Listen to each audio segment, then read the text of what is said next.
PD questions and how to find the general solution for three homologous linear PDE. So this is the first homologous linear PDE, but we're going to look at the symbols used in the question so we can be able to understand. So this simply means when you differentiate partially with respect to x, and d prime or d1 means when you differentiate partially with respect to y. So this square means when you differentiate second partial derivative of x, so which is dz d square z over dx square. So and d1 means we differentiate with respect to x partially and with respect to y partially. So these are the terms that we use. So first of all, before we start this example, we have to solve this question, this homologous question, linear homologous question. First of all, what we have to do is write it in auxiliary form. So auxiliary form, and in this case we're going to be replacing the d with m. So this case m squared minus 3m. The d prime is going to be 1, while the d we're going to represent it with m. So minus 3m plus 2 equals to 0. And we can factorize this. 2 factors of 3, that when we multiply together we get 2. 2 factors of 2, when we add we're going to get minus 3. That's 2 and 1. So what sign is it? That both negative. So that is minus 2 and minus 1. There's m squared minus 2m minus m plus 2 equals to 0. So we can actually factorize now. What's common here? What's common here? So that is m into bracket m minus 2, then minus 1. It's also going to give us m minus 2 equals to 0. So that means our answer is going to be m minus 1, m minus 2 equals to 0. So m equals to 1 or what? 2. So that means you can say m1 is 1 and what? m2 is 2. What we have to do next is this.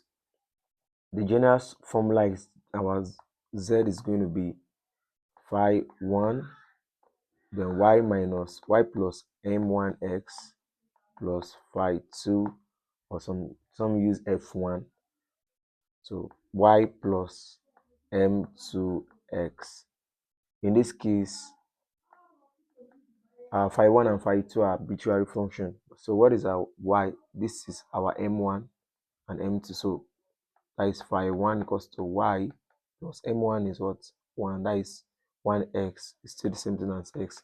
Y are phi 2, y plus m2x. So that's our answer for the first one. So let's take another question. If we have d cube minus 3d square d1 plus 2d and d prime square z equals to 0. So if we do that also in our auxiliary form, what will happen is we have m raised to power 3 minus 3m square plus 2m equals to 0. So we can factorize this. M is common, so we can have m into bracket m square minus 3m plus 2 equals to 0. It's looking like in our first question. Yeah. So what you just have to do is what? So this one is m equals to 0. So separately, we're now trying to factorize m square minus 3m plus 2 equals to 0. So what is that going to give us? Just like what we did the other time, it's going to give us m square minus 2m minus m plus 2 equals to 0. So that's going to give us m minus 1, just what we got earlier, m minus 2 equals to 0. So the factors are going to be m equals to 0, m equals to 1, and m equals to 2. That means m1 is 0, m2 is 1, and m3 is 2. So we can now write our answer in arbitrary form. The general solution, that was our phi 1 for the y plus m1x, and in this case is 0x. So more or less saying that y equals to, okay, plus phi 2 equals to y plus 1x. This is it. Then phi 3 plus y plus 2x. So these are final answers. So we can simply just write this as y plus, because 0x is still going to be 0, so plus phi 2 equals to y plus x plus phi 3 equals to y plus 2x. So these are final answer for that.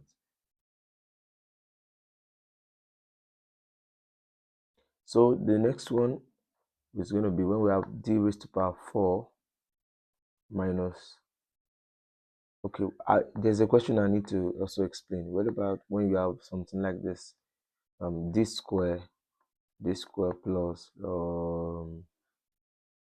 2d prime plus d prime square z equals to 0, z equals to 0.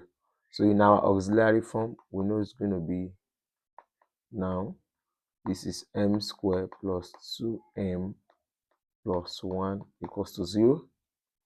So what are the factors of 1 that can give us 2 when we add it together? And that's going to be m squared plus m plus m plus 1 equals to 0. So if we factorize, collect like terms, what's going to give us is m plus 1 plus 1 m plus 1 equals to 0. So what we have is m plus 1 equals to 0, which is m equals to minus 1, and that's twice. That is m1 equals to minus 1, and m2 is also equals to minus 1. So what we have is this, our general solution to this is going to become phi 1 equals to y minus 1x. Then because they are both the same, the other one is going to have x is going to be phi 2. You can just write x into brackets x minus 1 also. So if it is triple, like say we have a question that we have minus 1 3 times, the other one is going to be plus phi 3, then x, the power is going to increase, x squared, then y minus x. So, but that's not what we have. So this is how to solve this kind of question.